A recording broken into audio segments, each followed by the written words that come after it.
Okay. This is rated the second best episode of the entire show. I believe the next two are rated very highly as well. Let's see if it's anywhere close to even being good. Because Turning Point 1 was interesting, but didn't go anywhere substantial enough to really be that good. So let's see if this is an actual real turning point for anything, aside from just the location where things are happening. Turning Point 1 was only a turning point for Paul. No other characters developed substantially from that. Even Rudius barely developed from it, and most of it, the development came after he met Paul.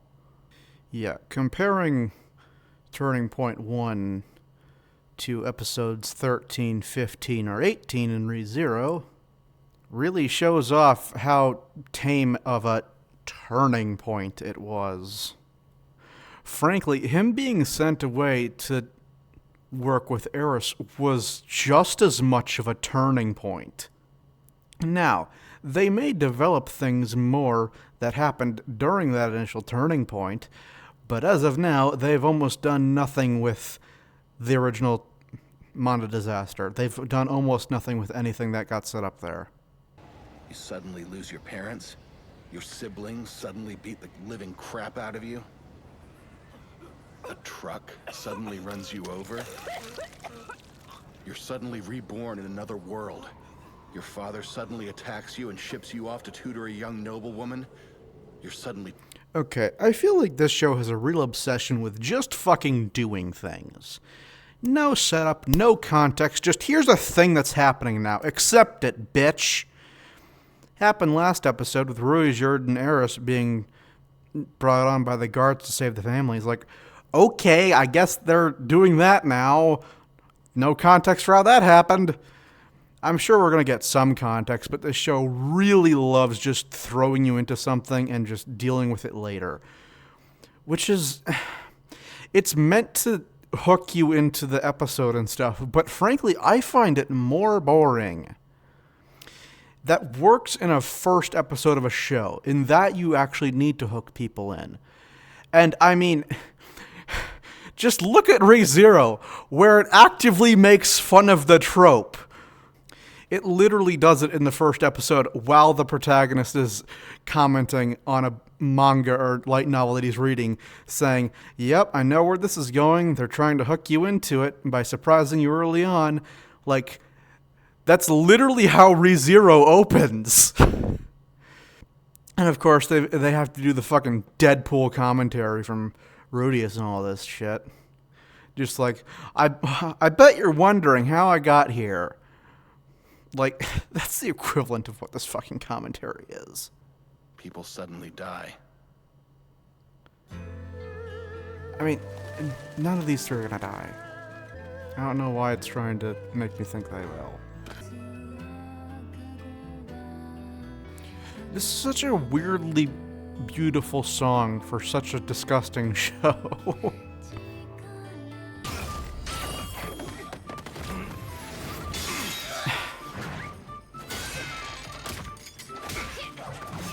It's weird to me that this show can have some genuinely excellent animation and choreography that it never feels interested in using. Like, it only does it for fucking training sequences. There's, like, never been a real fight in this show. That doesn't matter. You already possess strength on par with some of the greatest warriors of our age. The fuck she doesn't. And if she does, that's a fucking world-building issue.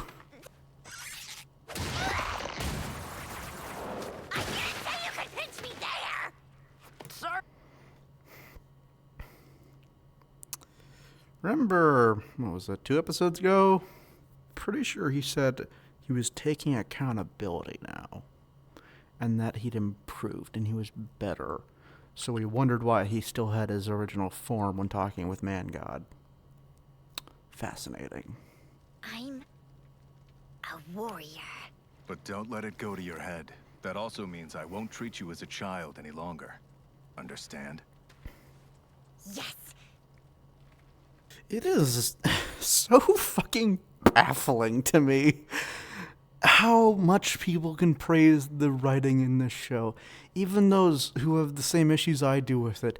When Eris is such a garbage character, and she's the main focus of this season in terms of its female characters.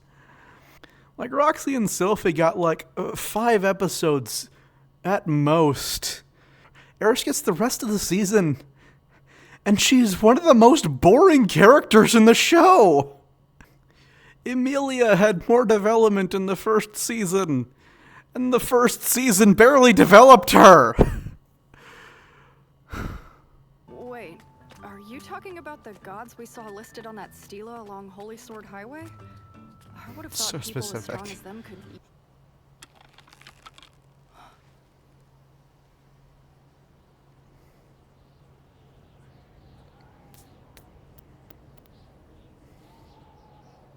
Snow ain't that bad, people.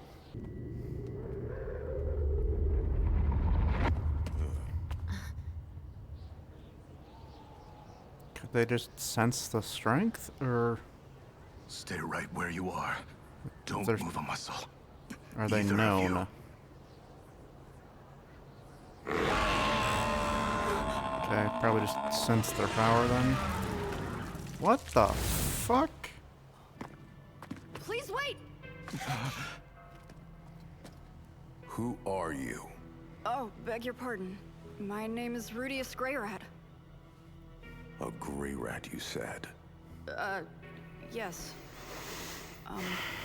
Would you mind telling us who you are? Paul shouldn't have a son. Only 2 daughters. Well, that was rude. Huh. Paul does indeed have a son, and he takes after his father. Clearly someone who sees the future, but How does this guy know about my sisters?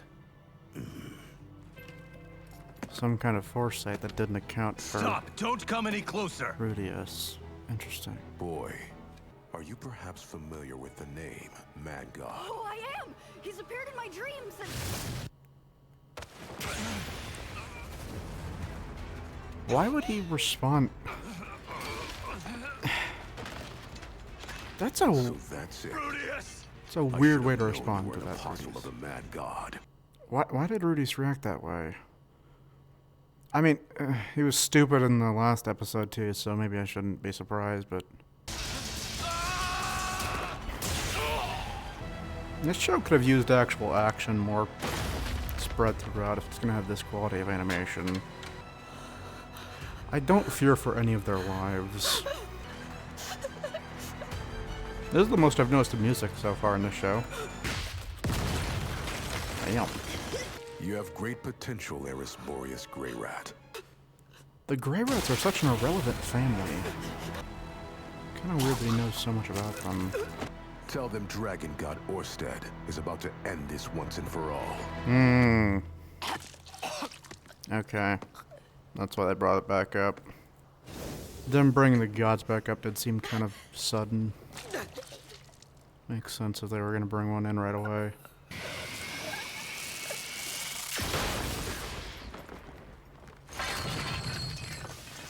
Okay. So how do we plot armor Cast this? without incantation.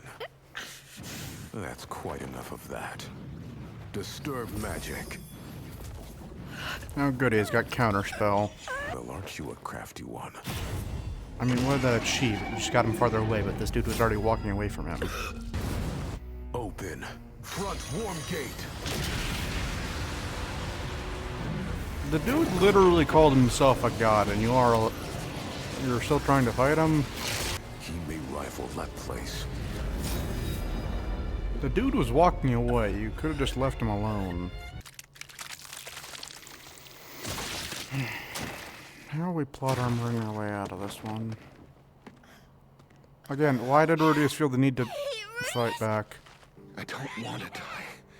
I haven't gotten to make good on my promise with Eris yet. I'm coming up. It's just 2 years. I can...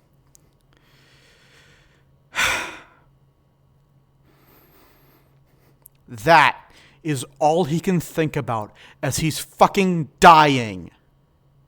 All he can think about is his promise to fuck the child.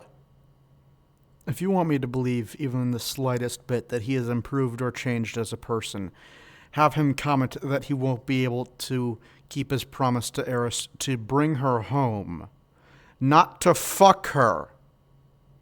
She is 14. Yeah, I have no real fear for any of these three. Ruijerd is the most likely to die, but I feel like he's been given too much screen time and hasn't done nearly enough with any of it to die here. Rudius obviously isn't going to die. Eris obviously isn't going to die. So forgive me if I'm not exactly the most panicked for their lives. The suddenness doesn't help. I think something like this happening so suddenly makes me actually less invested in it. Because now it just feels like a random plot event that's going to forcibly move things along, which definitely seems to be how the show likes to do things, given the entire concept behind the man god. But I digress. Hold on for 2 more years. Then they'll be able to die without regrets. Yep. Your only regret you would ever have is not fucking someone. Why did he feel the need to We're leaving Nanahoshi. attack the dude? I'm sorry. Why did Rudius feel the need to attack him? I just thought of something. Why did Rudius feel the need to attack him? He was walking away. And was clearly way beyond them in terms of power. Well, I bet you still find plenty of ways to make enemies. But wait, if that's the case, why not let me know that I was about to run into him? Yeah, A did heads up Man would have God been not see helpful. this coming? Sorry. Sadly, I can't see anything to do with him. Not his present or his future. Do you know why? He's got a curse that makes me unable to see him. So curses are real too. Yep. I do believe that he wouldn't be able to see the dragon god, but I would have figured that's just because he's also a god. Though, what was his name? Orsted? He was able to see at least the past, and I think he mentioned things that would imply the future of Eris and Ruijerd. Which, one, makes it interesting that he would attack them, given that would change that future. But two, if Man God and Orsted can't see those connected to each other, that would actually make sense, because that would mean that he wouldn't know about the existence of Rudius. I don't know if it's because of that, or just because Rudius was like a reincarnation that wasn't part of the natural order of this world, obviously. I feel like the more interesting thing would be that because of his connection to Man God, Orsted can't see him like Man God can't see Orsted, and given his assumption that he was connected to Man God, that would make sense. But then I have to wonder who else would be connected to Man God. And does every god have disciples? Or do all peoples work under gods without knowing it? Or are there just like a select few? Or is it just one per god? And why does Orsted have physical form while Man God can only exist here? At least from what we've seen. He's got about 4 curses total. He's a god, but he was born with as a cursed child? Is he a god or not? How would being from another world make me immune? I don't know, but it was the same with Ruijerd, wasn't it? Yeah. Hang on. What does that mean? Are you saying Ruijerd is a cursed child too? No, that's the curse of the spears. During the war, Laplace transferred his curse of fear to his own fancy weapons and passed those on to the Superb tribe. That's right. Well, that's convenient for him. So Ruijerd is... Wait, have you known this from the beginning? Oh, no, don't get the wrong idea. The curse... Okay, I'm gonna listen to this, but it's a lot to follow and think about. Well, he is one of the 7 great powers. How could we have beaten him? Really? Was Man I thought God I part of the remembered that 7? the Dragon God was only ranked number 2. Well, I guess this is where we say goodbye. You know what happens now. You got any idea how I'm supposed to pass on from here? You don't. No, sorry. As I said, plot armor. And with how little has been explained of Man God, that's like the height of plot armor. Why am I... And the Orsted guy came back and cast a healing spell. Huh. This might be one of my least favorite relationships in any anime.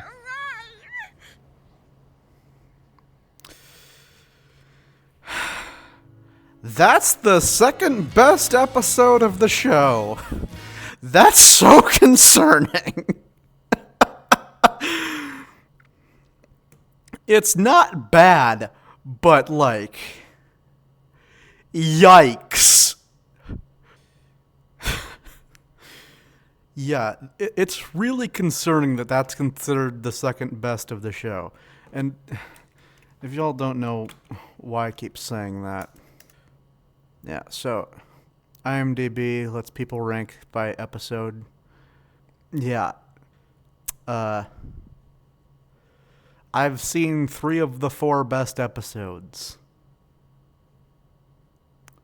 That's really concerning, because my opinion of this show has not improved. Almost everything I think I complained about prior to watching that episode has only gotten bigger. Because now, there's just more things that are just, here's a thing that happened. Feel free to wonder if we're ever going to address it for the next 20 episodes. And unlike ReZero, I don't know if these things are supposed to be a core element of the story. Because like with ReZero, the mystery is a core part of it. It is a part of the fucking genre. This is supposed to just be a character drama from what I can tell. And if it's a mystery, it's doing a fucking horrible job of it. It doesn't, like, lead you on for any substantial amount of time. It doesn't give you any clues. It doesn't give you any... It barely even gives you the interest to look more into any of these things. The fact that this episode is titled Parents actually makes me think it might be pretty damn good, because I think I did prefer Reunion to this episode, because I do think Paul is by far the most interesting part of this entire show. But yeah, so out of the first 10 I've seen, okay, that's the 2 last episodes of the season 2. There are 4 episodes in the top 10 I have not seen, and if I am being exceptionally generous with this show, I would currently give it a 7 out of 10. That's me being exceptionally fucking generous. That's like the IGN 7 out of 10. This is such a horribly paced show. It feels directionless. That's a good way to put it. With ReZero, it's pretty goddamn clear that the core focus of the show is improving Subaru as a character and making him come to accept and love himself, which allows him to get past the various trials. And by episode 15, we're introduced to the Witch Cult, which is a primary antagonistic force for the rest of the show, so far at least. I don't know if all of them are going to be taken out in season 3 or how long it's going to last continuing on, because the remaining sins are all present in the attack on the Capitol. And again, we're still a few days out from season 3 premiere, so I still don't have any context for what's happening in that. On top of that, we get hints really early on that Roswaal has way more to him, which is then developed a lot in season 2. The witches and Satella are presented as a major plot thread, and they've been developed over time, and both as a concept and as characters. The development of the characters is a core part of it, and overall it's felt like it's always pushing forward, which is funny considering it's the show that constantly loops back in time. Meanwhile, with this, I feel like we have been stagnating for the entire show. I feel like almost nothing of real substance has happened. I don't think any of the characters have substantially developed in any meaningful way from where they started. I don't think the plot has really progressed that far. The mysteries haven't been built up in any substantial or meaningful way. The world building so far has been fucking awful. At its best, I would say. And just expository garbage at worst. Slow, boring expository garbage at worst. Genuinely, the most focused element of this entire show is the fucking sex appeal given to fucking children. That is the most focused element of the show. It has gotten the most attention of any single element of it this entire time. That's a huge part of why it's so much more egregious than in a lot of other shows. It's a problem in other shows, but it's a lot easier to look past when it's just fan service. It's pretty fucking brief. In this is arguably the most critical element of the entire story so far. In a show with a lot of different things going on, the sex appeal, the sexual content surrounding the fucking children is the most focused on part. That is so unbelievably... It is unacceptable. I think I've danced around that for way too long. It is just unacceptable. I actually want to compare this to ReZero really quick. Everyone else already compares this to ReZero, and there are a fair amount of similarities, so I'm just going to keep going with that. Okay, so let's go top rated. Yeah, 115, obviously. Frankly, I do think some of these other ones... Well, no, I gave the award to this one. I think Taste of Death is probably on par with it. Maybe like 0.001 point lower. And then Value of Life, Choose Me, and Love Me Down to My Blood and Guts, I would say, are all so much better in one half of them. It's just that part of it's a bit slower and less interesting. But, okay, so let's just compare. Second episode of this is 223 versus this. Okay, so in Turning Point 2, we're on the road. We meet Orsted. He beats everyone up. Man God talks with Rudius. We don't really get any answers. Rudius is healed. Nothing is answered. Nothing is resolved. Eris cries. That's kind of all that happens in this episode. If someone wants to argue something else happens, sure. You can try and defend that. Now, admittedly, comparing this to the second half of Season 2 is a little bit unfair, given that these episodes are often 27 to 28 minutes instead of the standard length. But even still, that's not a substantial amount of additional content. So in this, let's see. Been a while since I watched, but... Can't remember every detail, but the substantial parts are... It continues the Garfield-Elsa fight. And then we go back to Amelia, who has finished the second trial. She goes back in to do the third trial. We see visions of futures that we know for a fact are all going to come to pass because it's ReZero, and every timeline can happen without having to worry about characters, dying and whatever. And we get tons of hints of things that will be happening in the coming story. I don't know when they're going to be happening, because I imagine some of them will be happening in next season, given that one of the only times we got visuals for anything was Amelia in the Capitol. Next season is focusing a lot in the Capitol. And there's a lot of characters who we hear the voices of in that who are going to be involved in the next season.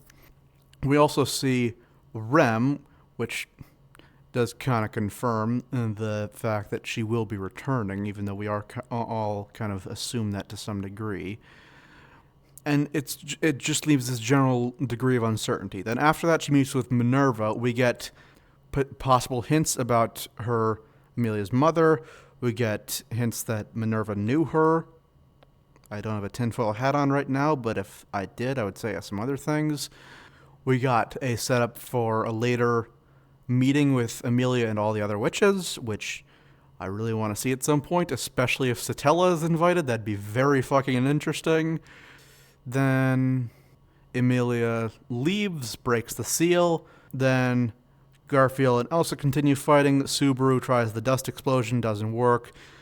Petra and Otto throw oil on the mob beast. It burns up and starts burning up the house. Frederica, Garfield, Melee, and Elsa all keep fighting as Otto and Petra try and escape the house. As Subaru searches for Beatrice, he has one discussion with her. She kicks him out. Otto kills Elsa. Frederica escapes with Melee. After Otto and Frederica have their thing dealt with, we go back to Ram and Roswell. They're fighting. Puck gets involved. We get the confession. We get more fighting. And then Ram takes the book and burns it and gets blown up. All of that happened in one fucking episode. Compared to this, where they get beat up and Rudius talks to Man God. And that's the entire episode. So let's compare these two. So with this, Paul talked with his buddy and reconsider some things after hallucinating Rudy being all dead and stuff. Rudy talks with Ruijerd and Eris. That might have been the last episode. And then they talk a bit, and that's the rest of the episode. Compared to Taste of Death. All right, so that starts with Frederica and Petra leaving the mansion and Subaru talking to Beatrice. We get a lot of answers regarding Beatrice right at the start. Then Elsa comes in and they escape. Then Melee is introduced in this episode, and it's revealed that she killed the other two, and it's revealed that she was the one who brought in the mob beasts in season 1, and explained why she disappeared after the fact. Then there's a fight with Elsa. She gets destroyed. And Subaru tries to prevent Beatrice from killing Melee because it's really weird. It'd be really uncomfortable to watch a child die, which kind of fair, but also she's a serial killer. Then we make it very clear how hard Elsa is to kill as she comes back and doesn't decapitate Beatrice, but stabs in the gut, giving us our first Beatrice death in the story. Pretty sure the only one. Because I think it was this episode when we finally had Subaru watch almost every single major character die. Because it has Roswell and Beatrice dying in front of him. So Beatrice is dying. She sends Subaru back after Elsa stabs his eye. He spawns back in the sanctuary. He meets with Amelia, realizes that she's gone insane, goes out, talks to Garfield. They go to talk with Roswell. A lot of stuff he knows is revealed. And Subaru comes to understand that he actually knew about Return by Death and all that. I think we'd already gotten confirmation about the book in episode 8. But it's when Subaru learns all of it, then the bunnies come in.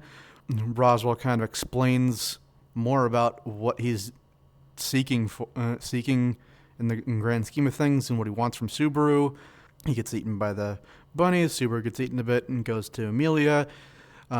She continues to be insane. She kisses him, and that's the end of the episode. Compared to this, which is pretty much just 2 conversations that develop Paul and slightly develop Rudius. Are you seeing the difference yet? Turning point. It's got Rudius' birthday. They give him the staff. I don't fully remember the context for the rest of the episode, but I think they went so that Rudius could show off one of his stronger spells, and then they got sent onto Demon Continent. I don't know if Ruijerd is introduced in that episode. This might be the episode where the most happened, but I can't quite remember. But even then, compared to the Valley of Life, nothing fucking happened. So much happened in this episode. This is one of the busiest episodes of the entire show, because opens on confrontation between Ram, Otto, Subaru, and Garfield. No. Yeah. Okay, so first off, it's a meeting between Ram, Otto, Subaru. Subaru goes to talk with Roswell. More is revealed about Roswell and Beatrice. He goes back to talk more with Ram and Otto. Garfield comes in.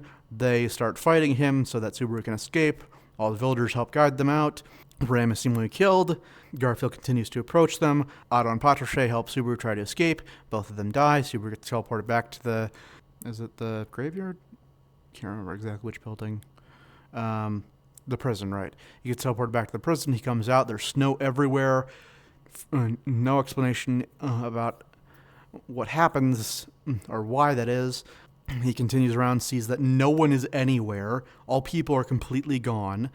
And then the Great Rabbit devours him. And the most disturbing fucking sequence I've ever fucking watched. He respawns, has a complete mental breakdown, and is then summoned back for another tea party with Echidna, where it's made clear that while there, he doesn't really feel strong emotion, and he would need to make a deal with her in order to maintain his current emotional status. He also realizes that the timeline for her wouldn't make any sense unless she knew everything he had gone through, which means she knew about Return by Death, which means he tries to say it, and it works, and he has a fucking mental breakdown over it, which is entirely fair on his part, because that's the most cathartic moment in the entire show, up to that point. Then we get Choose Me. This is probably one of the slowest episodes in terms of still being a good episode. It is kind of... it's a little bit repetitive, especially in the first half when he's just trying to find her and talk to her and she kicks him out and then he goes right back in. But that final conversation with them is so goddamn impactful and massively progresses her character and is a clear showing of how much Subaru as a person has changed. In comparison, for conversations like that, the only one I would say really means anything is in Reunion, where Paul changes. Like, that's the only conversation that fucking mattered. Family Squabble has a bit of Rudy's changing. But other than that, that's fucking it for this show. Nothing fucking happens in this show. And the dialogue has no meaning behind it. It achieves nothing. It develops nothing. The characters don't progress. Everything just stagnates in place. That's kind of the point of what stagnating is, but...